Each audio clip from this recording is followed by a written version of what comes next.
Hello everyone, my name is Barbara and I would like to welcome you all to our latest Novedge webinar episode.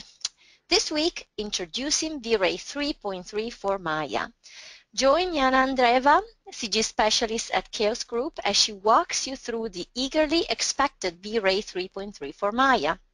The free update of V-Ray for Maya is the equivalent of 2 service packs, boosting speed with 20–50% in most scenes. This webinar is also packed with content, and at the end we'll get you acquainted with the highly optimized user interface and default render settings. So stick around. Let me tell you a little bit about Yana. Yana joined Chaos Group in 2013 and she's responsible for V-Ray presentation content and videos. Before she joined Chaos Group, she worked as a 3D artist on big campaigns for big names, and you can see, there's Red Bull, anyone? Okay, before we get going, here's an overview of what we do at Novedge. Novedge is one of the largest online stores for design software. We offer huge assortments of software solutions that cater to virtually every designer's need. Come visit us at novedge.com and you'll see for yourselves all the brands we carry. And for more daily software news and limited time promotions, also visit the Novedge blog and follow us on Facebook, Google+, and Twitter. Coming up in 2 weeks this time, Vectorworks Senegos with architect François Levy. Last but not least, today's webinar is free and is being recorded. So if you want to rewatch this or any webinar episodes in our collection, just head on over to Novedge's YouTube or Vimeo channels. And now I'm going to leave screen and the microphone to Yana. You should be able to see our screen very soon, and then I will fade in the background. Take it away, Yana. Thank you, Barbara. Can you see my screen now? Yes, we do. Okay, then I'm going to get started. Hello, everyone. Yana from Chaos Group here. Thank you for having me today. I'm super eager to introduce to you for the very first time V-Ray 3.3 for Maya. I'm very excited to show you what's new in V-Ray, and I hope that after this presentation you are going to be as excited as I am right now. If you have any questions during the presentation, please write them down in the chat box, and after the presentation I'm going to answer those. So in the spirit of Chaos Group, we have added a lot of new features, many improvements and optimizations to the latest upgrade for V-Ray for Maya, which is V-Ray 3.3. And all these features and improvements will add additional functionality to V-Ray and make your everyday workflow more efficient. So, and the best part about the new upgrade is that if you are V-Ray 3.0 or 3.1 user, you're going to get the upgrade for free. I think I have said enough. Now it's time to show you all this. And my presentation structure is based on 3 key parts. In the first one, I'm going to show you what's new in V-Ray 3.3 for Maya, which will affect your workflow. I want to show you what we have done to make your work with V-Ray more effective and faster. And I'm going to talk about the refined and simplified UI, about the new variance-based adaptive sampler, and about the automatic sampling of lights and materials. In the second part of the webinar, I'm going to show you the speed improvements. And this is something you won't be able to see directly with your eyes, but it works in the background for you. So we have now faster proxies and instances rendering, faster volume rendering, and due to the fact that the light cache is now distributed, when you use DR, you're getting faster render times as well. And the third part, which is actually the main one, here I'm going to show you all the new features in V-Ray 3.3 as well as the improved ones and the improvements which we made because of the feedback you guys, our users, gave us. So I'm going to talk about the new sky model, the HOSEC. I'm going to talk about the aerial perspective, the stochastic flakes material, the ray trace rounded corners, the tri-planar mapping, the V-Ray scene manager. We have again a lot of GPU improvements, V-Ray frame buffer improvements, and then I'm going to show you the improved V-Ray clipper. So let's get started. As a 3D artist, I have a goal, and my goal is to render a beautiful looking image at the end of the day. And I don't want to waste much time on tweaking some options, and I don't want to focus so much on the technical part. I prefer to be creative. And we from Chaos Group know this, and our developers have made a lot of changes to V-Ray since V-Ray 3.0 to make your work more easier and faster. So things like, for example, the V-Ray shelf, which gives you fast access to all V-Ray features just by one click. Then in V-Ray 3.1, we have added the light lister. So you have now fast access to all the lights in your scene, and you can set up your lighting very fast. And of course, we have added the V-Ray quick settings, which are a very convenient way of setting your render quality just with 3 sliders and 2 drop-down menus. So now in V-Ray 3.3, we have done further changes, this time in the render settings. And we have organized everything better. And so that way you can work faster and you're going to have everything on your fingertips. So the left screenshot is from V-Ray 3.1, and those things, as you can see over here, they're not there anymore. So we have now new override section. Actually, I'm going to jump right away into Maya to show you all this. So probably the first thing you're going to see is that we have here a drop-down menu in the production engine, and you have now the ability to render a final frame on the GPU as well. So I'm going to talk about this topic later on.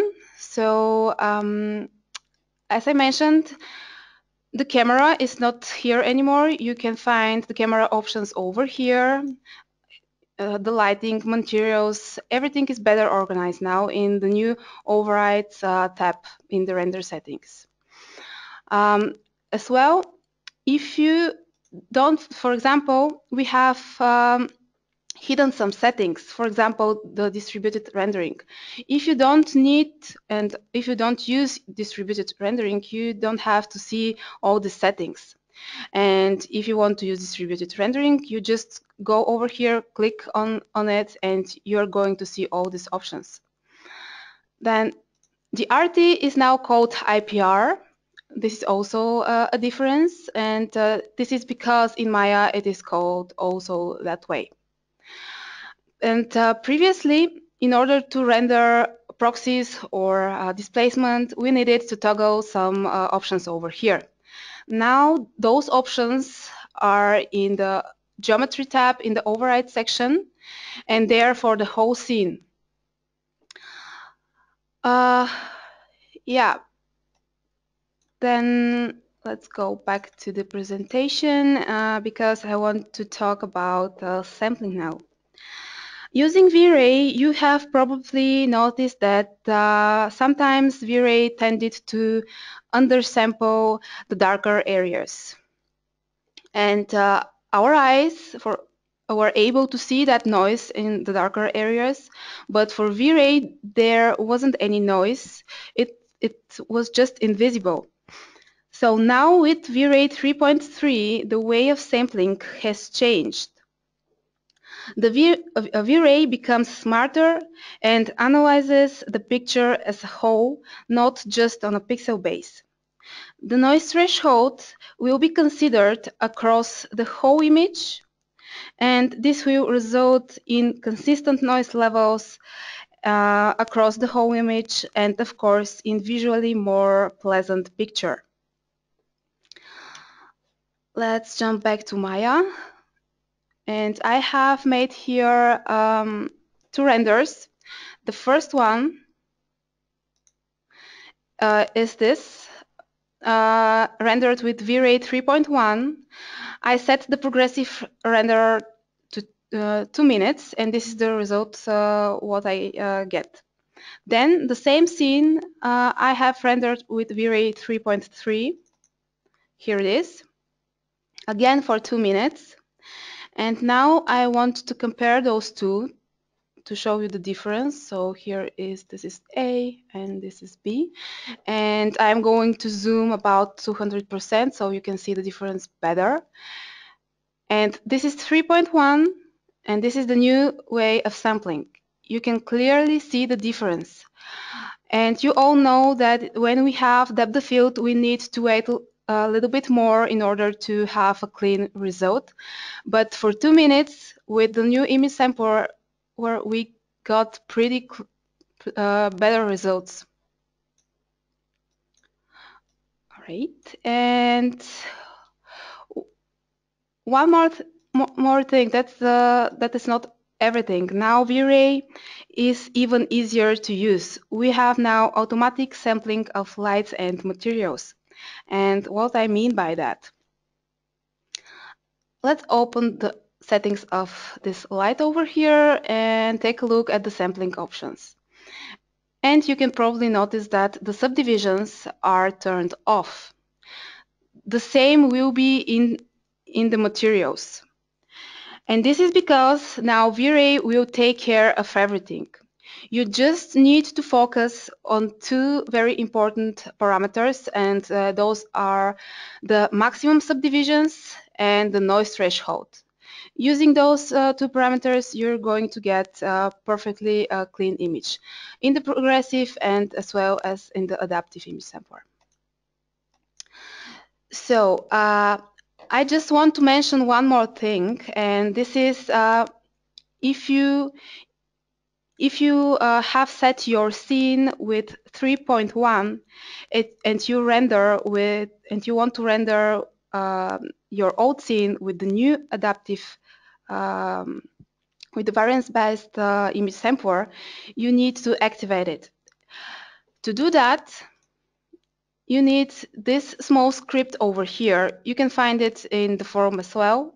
So with it, you can activate the new sampler. If you start your scene with V-Ray 3.3, it will be already activated for you. So you are going to render with the new image sampler. Don't worry. And you guys all know that we prefer to give you the chance to decide by yourselves if you want to work and take advantage of the new way of sampling, or you prefer to work with local subdivisions turned on. So there is an option. It is this in the DMC sampler, use local subdivisions. When you turn this option, then you can now type and change the subdivisions in your lights and materials. As an artist, I have many times tried to optimize the render settings for a current scene. And sometimes at the end of the day, I have ended up just with 5 or 10% speed boost,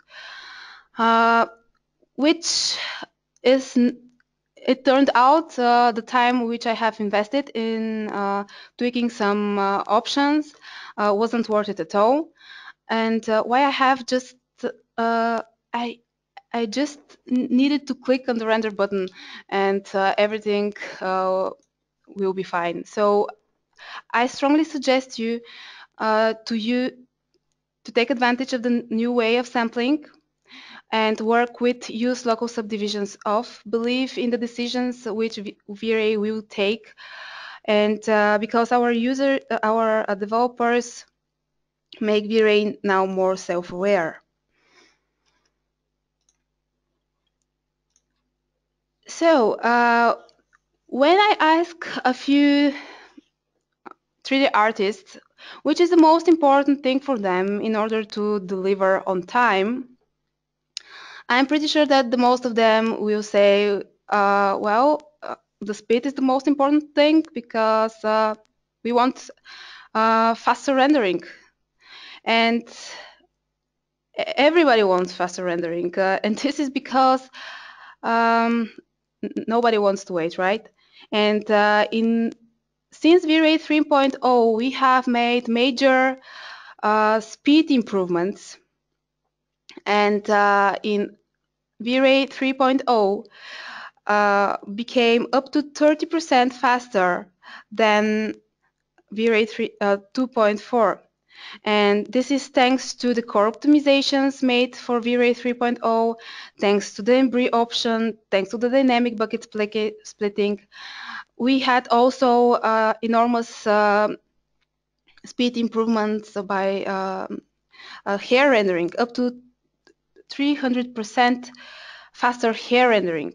Then, in 3.1, we have added the embry for hair option, which also affects the V-Ray fur. And we were able to render fur almost twice faster than in the previous version.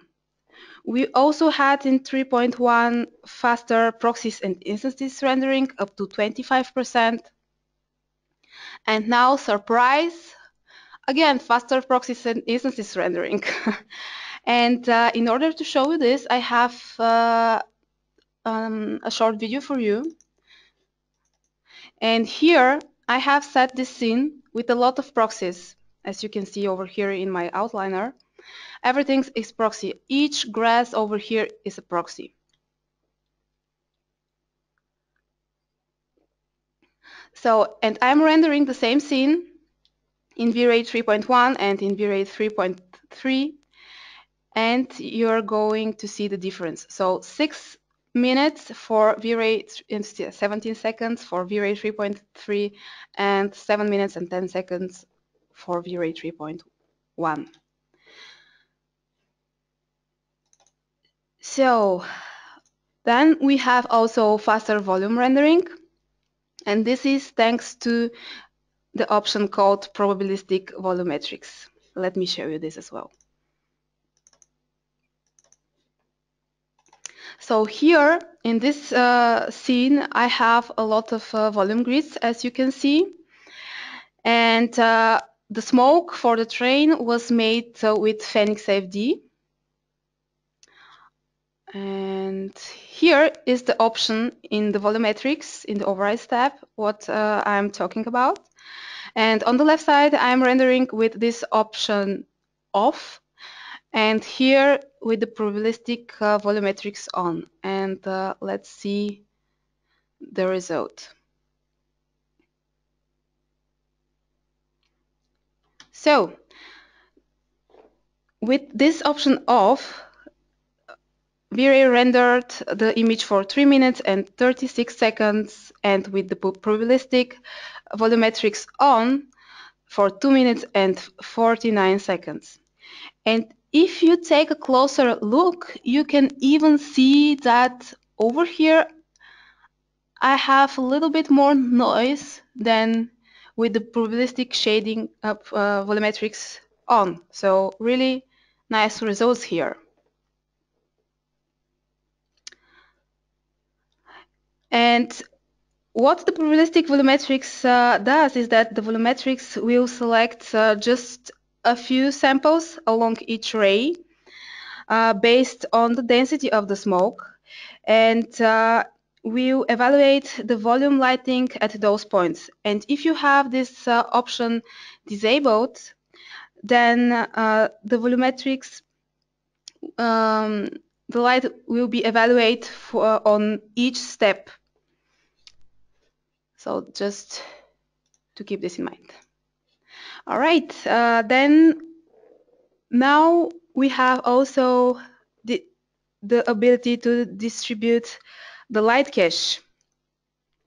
And when you use distributed rendering and a light cache, the light cache will be also distributed. This will affect your render times as well. So I have made the test with one machine and with 3 render nodes. And since I want just to measure the time for the light cache, I have set here the primary bounces to light cache. And I have clicked on don't render final image. So I'm just rendering the light cache.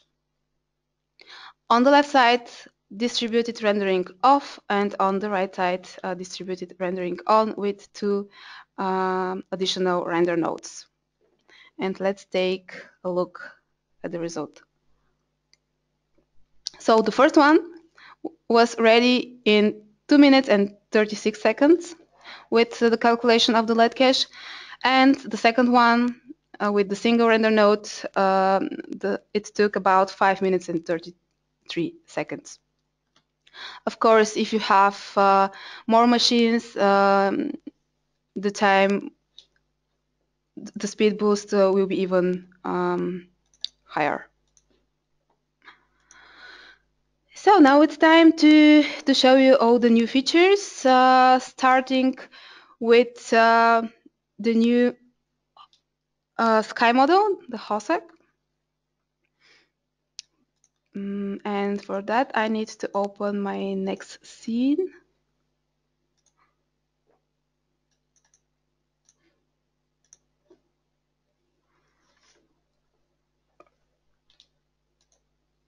Okay.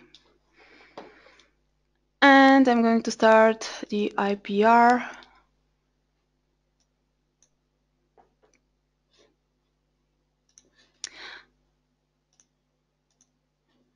And I'm using the new sky model called HOSEC. I have done here a short animation of the sun, something like sunrise. And with the new HOSEC sky model, you're going to get more realistic results. And just to mention this, if you tweak the intensity multiplier, it will affect not only the intensity of the sun, but the intensity of the sky as well. Exactly like the Prism model, sky model. And by CIE clear and CIE overcast, you are able to tweak the sky and the intensity of the sun separately, just to keep this in mind. We have also added another option. It's called ground albedo, and it is actually the diffuse color of the ground. And it is available for all sky models, and it will be mostly visible at the horizon line. But this will affect the feeling of your whole render. So if I want to make my image more warmer, I can do that. And you can probably see the result. So here it is. And I can do pink, because pink is my favorite color. I'm a girl. No, I'm kidding. I'm going to let it blue. All right. And let's just switch the camera. So, and when we are after realistic looking images, we need to simulate atmospheric effects. And until now, to do that, we have used the V-Ray environment fog, because we all love this extra level of detail and realism which the environment fog gives us. But And there is also this but. It takes its time to render, and sometimes we don't have this time. And this is the reason I'm so happy to show you the new environment effect, which is called aerial perspective, because it renders super fast and it has less parameters than the environment fog, and it is very easy to set. So you can create it exactly like the V-Ray environment fog. In the volumetrics, there is an option Use Environment Volume. And in here, I'm typing V-Ray aerial perspective. So there are a few options, as you can see. The distance, with the distance you control the density. So if I want more dense fog, I'm going to lower this down, as so. And this here, the atmospheric height, with it you can set the vertical limit of your effect. Something like this. All right, and there are two more options, and those can be changed for artistic purposes. The first one, control the sunlight scattered from the atmospheric effect. It's better to leave it at 1, but you can type something else if you want, but it won't be physically accurate. And the effect environment rays checkbox enables the effect to occlude the background and simultaneously scatter illumination from the environment. Be careful with that, because if you have very dense fog, let me demonstrate you this. If you have very dense fog and you enable this option, this will block your shadows, so shadows will disappear. Keep this in mind.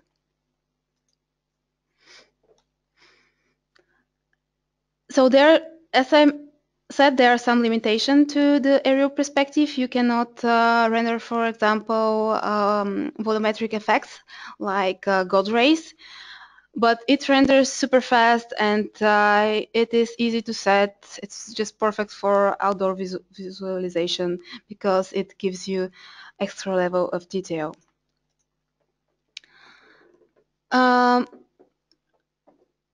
We have added a new stochastic flakes material, which is with it you can create realistic materials with sparkle effects such as car paints, sand, or snow. And to show you guys, I'm going to open the next scene.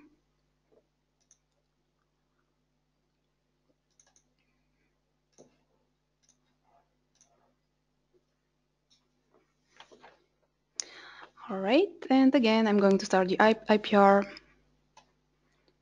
and I need my hypersheet. So here it is.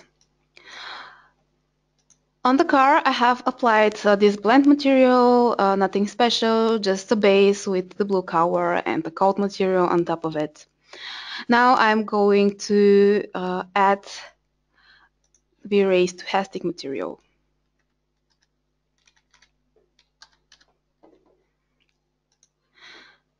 So here it is, and the first thing I'm going to do is to change the color, since I want to have a bluish tint, blue car paint.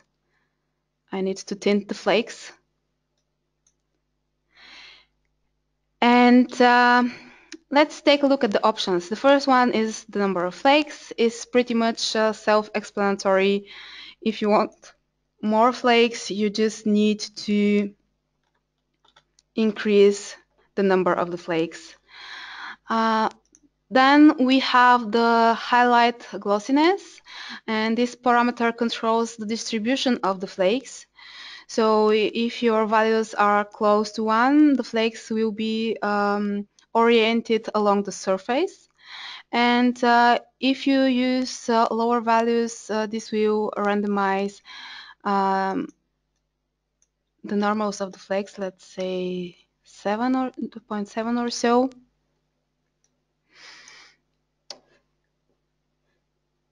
And the Bohr angle controls the softening of the flakes effect. So if you want softer flakes, type something higher here. All right, about the mapping types. In my case, I have proper UVs. I have unwrapped the model, and this is the reason I'm using the explicit UVW mapping type. But if you guys don't have proper UVs, you probably use the tri-planar from object. And if you use the second one, you will need to go lower with this flake scale value. In my case, no, this is, let's type 4 in order to make the flakes a little bit smaller.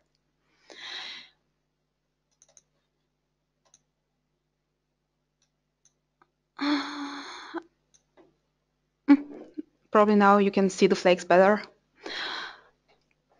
All right, and the stochastic flake material has a lot of advantages, and one of those is that you can create colorful flakes from here when you use the random hue option, and you can see immediately that I have a lot of colorful flakes. With the saturation slider, you can change the effect. And if you want to randomize the lightness, you can do that with the second slider over here. And even better, you can define by yourself what which color should the flakes have. You should go over here by random from map, and then you can plug, for example, this ramp over here. And I have green and red set, so I'm going to have just green and red flakes. If I want to have blue flakes, I can just go and add those. As simple as that. As I have mentioned, the V-Ray stochastic material has also other advantages. For example, it is more physically accurate than, for example, the car paint material or the flakes material. It requires less memory, which is of course great, and you won't have any tiling artifacts when you use this stochastic flake material, and it follows microfacet distribution.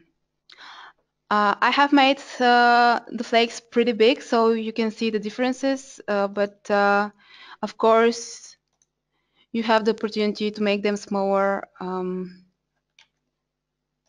like I have rendered this image over here. So let's move on.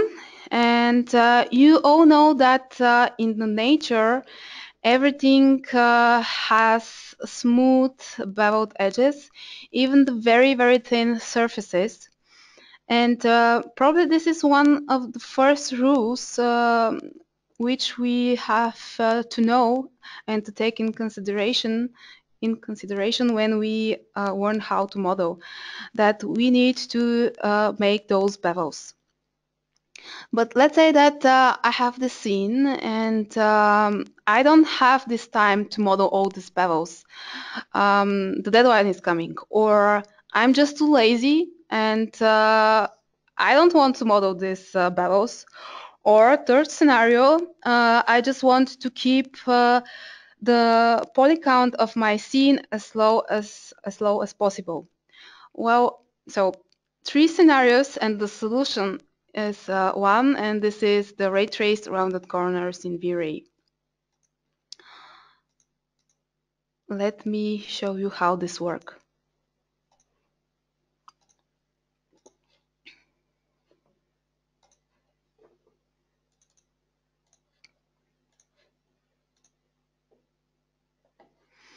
Again, I'm starting the IPR. And you can see how flat my object looks like. It does not catch the lighting, and this is because I don't have any bevels. And let me show you that my objects are very low polygonal. So see, low polys. So I'm going to save this image so we can compare afterwards. And you have the chance to add the V-Ray rounded edges on the object itself. So here it is. Now you are going to have the rounded edges on this object. But what about when I want to have rounded corners on all of my objects? What can I do? Well, you can add this attribute to the shading network, and by doing that, you are going to control the effect just with one single attribute. So you can add the rounded corners from here, V-Ray, rounded edges, and right now they are disabled. Let's enable those so you can see the effect better. And I'm going to render just this region over here. And the great thing about the rounded edges is that you have now bevels even between different objects. So this here is separated from this above. Let me demonstrate you this. See, there are two different objects, and still I have here this nice bevel. And we have also added a few other options. When you don't want to have this bevel, you can disable it from here. See, now between the different objects there is no bevel. And you can also choose between convex only or concave only. And we all know that to model concave bevels, it's not so, it takes time. Let's make the difference now between those two, and you can clearly see the difference with bevels and without bevels. So now with the rounded edges, you get perfectly clean bevels, smooth bevels at render time, which is pretty nice.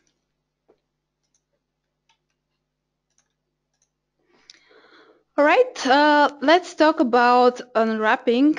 And I can tell that this is not one of my favorite topics. I don't like to unwrap, I must say. And for such situations, if I can, I'm going to use the tri-planar technique. And the tri-planar technique is really suitable when you have textures like, for example, this grunge over here, or grass textures, or rocks, or sand, etc. And we map the texture 3 times with planar maps along X, Y, and Z axis, and then we blend between those 3 textures.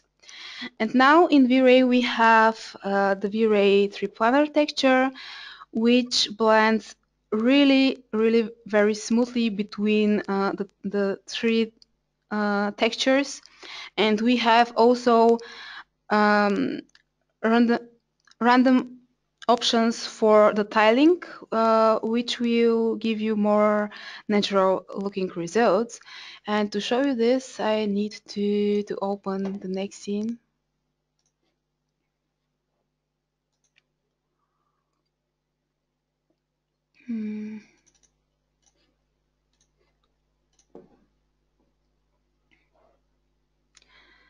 So here it is again. Start the RT. And for this for demonstration purpose, I'm using a checker. So you can see very clear here I have this terrible seam. Let's open the hypershade, and I'm going to save this image so we can compare afterwards. And this checker over here goes in the V-Ray tri-planar texture, and you can easily create the tri-planar just by typing tri-planar, and here it is. So I have already created one, and the checker goes in it. So let's plug the tri-planar texture into the diffuse slot, and you can clearly see the difference. Even this is checker, it looks pretty nice to me. So let's compare. You can clearly see the difference. And as I have already mentioned, we have a lot of options over here. For example, let's scale this texture. We can blend more between the three samples. Let's say 2. And here we have another randomization options which you can use for the tiling. For this checker, there won't be suitable, but let's see if I use another texture, this grunge texture.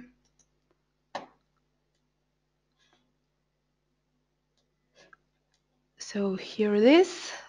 I have again here the tri-planar with this grunge texture, and this is the result. As you can see, I cannot see any seams at all. And now you can go and play with the randomizations of the tri-planar texture. All right. So many studios have mixed pipelines, and they switch all the time between different platforms, exchanging all kinds of assets. And there are many ways to export and import geometry. And the most common one is export as Novedge or FBX. But there wasn't any easy way to export shaders. Then with in V-Ray 3.0, we have introduced the V-Ray matte. With the V-Ray matte, you can create your shader, for example, in Model or in Rhino or in 3ds Max, export it as a V-Ray matte, and then you're able to import the material in Maya, and it will render the same way as in the platform in which it was made. So far, so good, but what about lights, and what about if I want to import the whole scene? This is a lot of work to do, actually. First, I need to export the geometry, then the V-Ray mattes, then I need to assign those to the geometry, then I need to export the positions and orientation of the lights and the cameras and etc. And it takes a lot of time. And now our developers came with the great idea to import a whole V-Ray scene.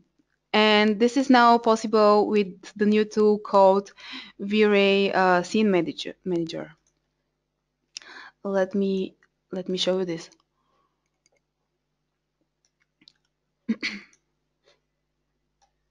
So I'm going to open a scene in 3ds Max. It is a simple one. This is a vacuum cleaner, and I'm going to click on render to see how it looks like.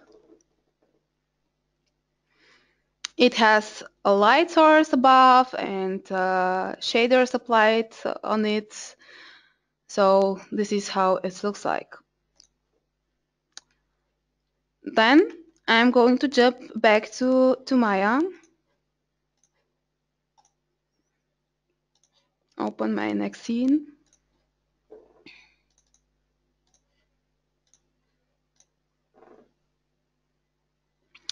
And now I can go over here and you're going to see this new icon, which is the V-Ray Scene Manager.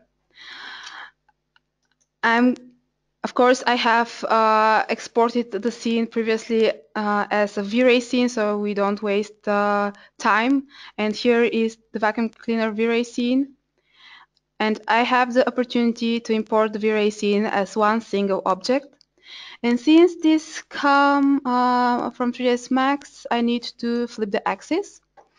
And you can see the representation of the vacuum cleaner and of the light above. I can also increase the preview faces in order to make a better representation of the vacuum cleaner. And let's actually render this right away to see the result.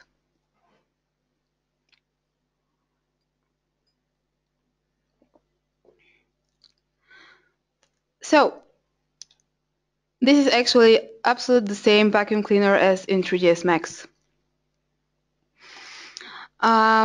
You have the opportunity to disable the lighting from the V-Ray scene, so at lights, just disable it, and you can add your own lights to the V-Ray to the scene. So from here,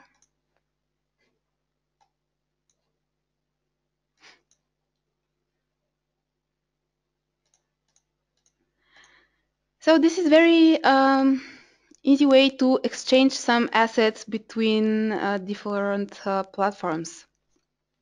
You can, of course, duplicate the V-Ray scene, clone it, do whatever you want with it.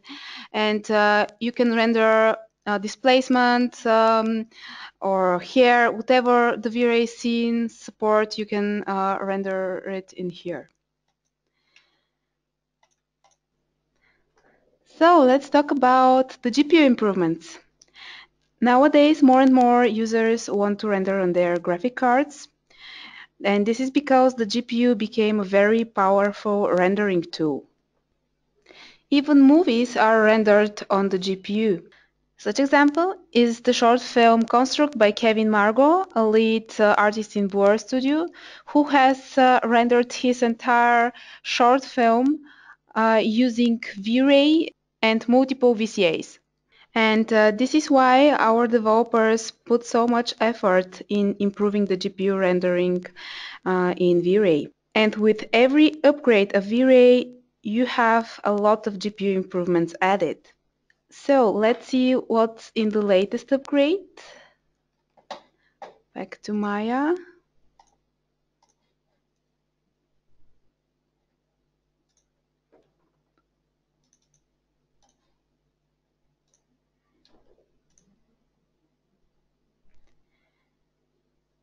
This cat was originally created inside 3ds Max, and the hair was done with Ornatrix. And Victor Hugo was so kind to give to us this model. And what I have done is to export the Ornatrix hair as a lambic and import it back using the V-Ray proxy in Maya. So here it is. And using the proxy, I have here additional parameters. For example, I can increase the preview of the hairs like this. And now I'm going to render this on the GPU. So we do support now a lambic hair on the GPU.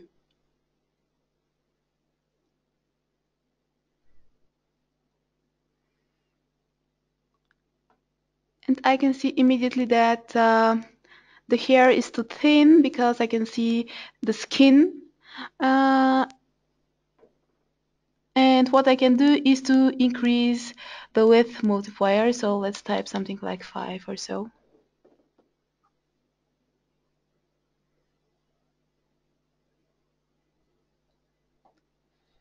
So now looks better to me over here in this part. Yeah, definitely better. All right.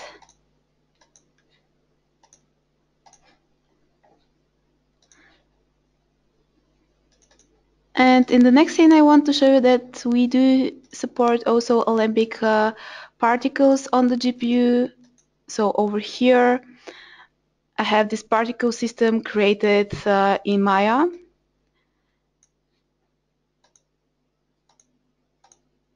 And again, I'm using the proxy loader.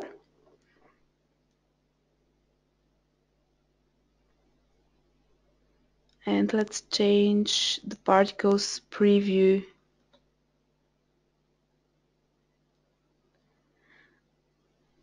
Right now, the particle seems to be very big to me, so I can change this very easily from here with the particle width multiplier. And since they were animated previously, I have also a velocity channel. I can type something like 0.5 to the velocity. And let's see how the whole picture looks like.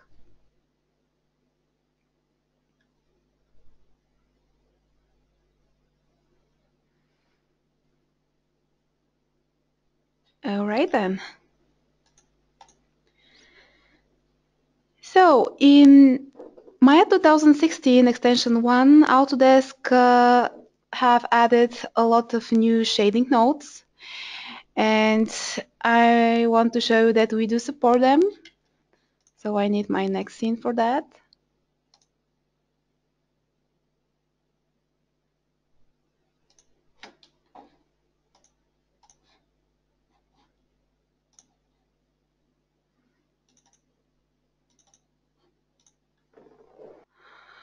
All right, IPR on, and I need, of course, the hypershade. So you can find those nodes over here in the utilities of Maya, the cover composite, cover constant, etc. And for this scene, I'm using the cover composite over here, and you can easily create different looking shaders in V-Ray with it. So we do support them. And I want to show you one of my favorite features. It is a small one, but it's very useful, and this is random by ID. So I need my next scene for this. And you all know that in the nature, there is no such thing as absolute equal form, identical form, or color. There are always variation between forms and colors. And in the 3D, we always try to add this variation to the scene, so our 3D render will look like more more believable. And in this case, I have here these cables, and they share all the same material, and they have all the same color, red, as you can see. And what I want to do is to add a little bit of variety in the scene. So for this, I need a simple ramp. So in the diffuse color, and this is not the effect what I'm after. To randomize the colors, I need a simple sampler info, and to it you need to add additional outputs from the attributes. When you have done this, let's now connect those two. You're going to see this option over here, V-Ray random by ID. Click this and connect it in the V coordinate, since this is a VRAMP. And this is the effect what I have over here. You can easily add different kind of different colors to it. Let's say, I don't know, something like this,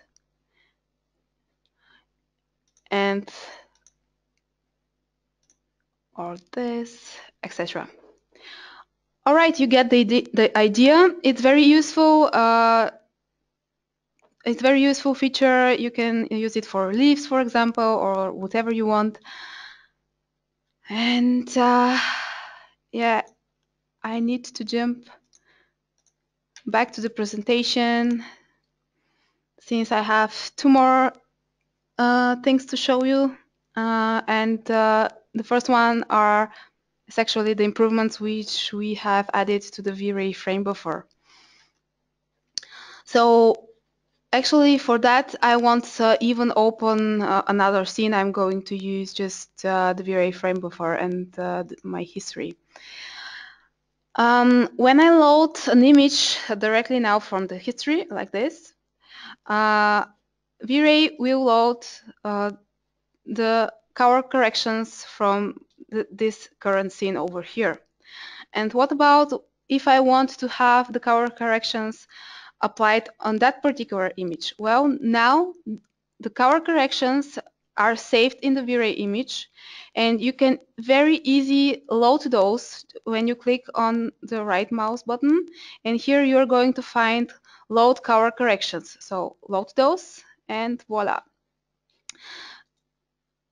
You can load the color corrections from each V-Ray image from your history. So just by clicking on the load color corrections. So that way you can easily compare different kind of looks and decide which is better. Or you can save your personal favorite color corrections. It's up to you. I found this feature very useful. And we also can now save LUT files from the V-Ray frame buffer. And you can do that from here. So save. And up here, down here, you're going to find the LUT file, which is the lookup table. And to demonstrate you this, I'm going to type just LUT, save it. And then I'm going to load it in the frame buffer. So let's go and load it. It's over here. And I need to disable all of my other color corrections. And here it is. So you can add your LUT file in other platforms as well, for example, in Photoshop or in Nuke. It's entirely up to you.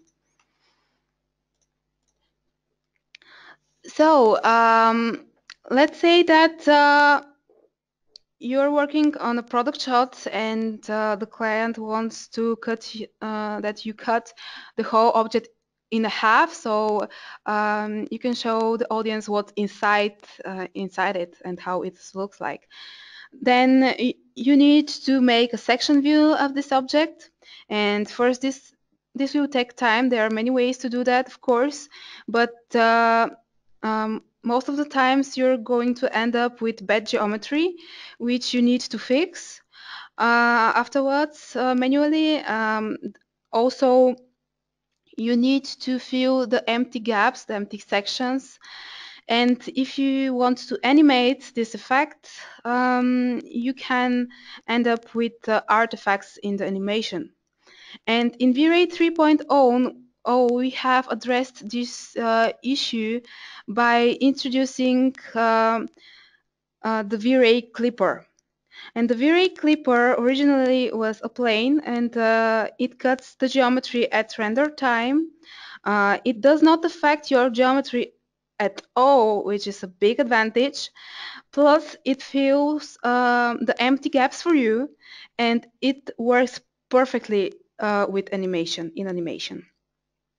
We have received very positive feedback for that particular feature, as well as a lot of requests to make the clipper to cut not only with a plane but with custom objects as well.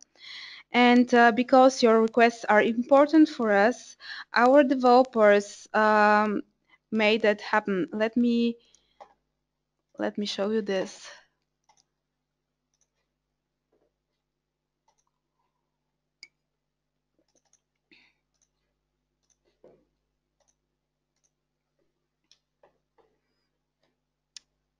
All right. Again, start the IPR because the clipper is supported in the RT. And here I have this pencil and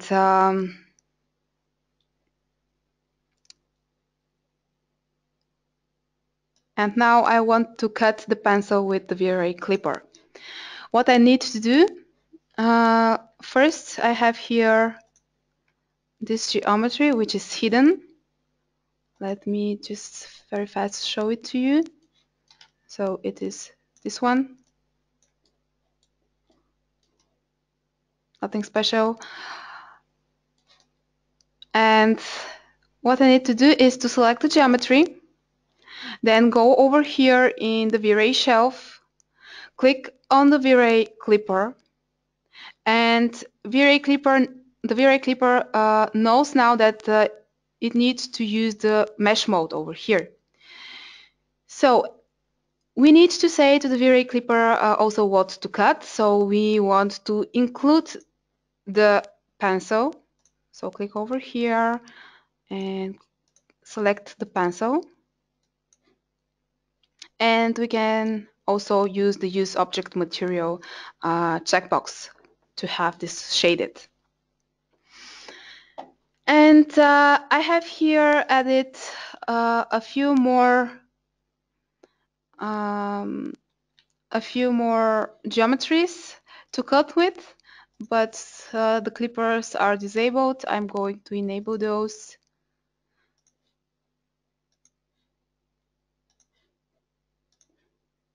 Here it is.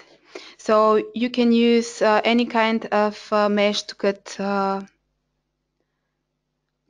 with the V-Ray clipper. And all the functionalities of the old clipper are still there, so don't worry, you have just this additional option to cut with the mesh mode. So let's summarize all this. I have covered all that you can see now on my screen. I have talked about the new stuff in V-Ray 3.3, like the new variance-based adaptive sampler, like the automatic sampling of lights and materials. I showed you all the speed improvements added to V-Ray 3.3, and I showed you all the new features and improvements which you are going to find in the latest upgrade for V-Ray for Maya. I hope you have enjoyed this webinar, and hopefully all these features will help you to create beautiful looking images. Yes, Here Yana, this hour? Yes. I have just Okay, two go more things ahead. to say. Yes. Here you can find a few useful links probably. The first one is theviray.com. Then you can follow us on YouTube. We always share some videos when we release a new upgrade. Then if you have some if you want to read about the new features, you can visit our documentation website, docschaosgroup.com.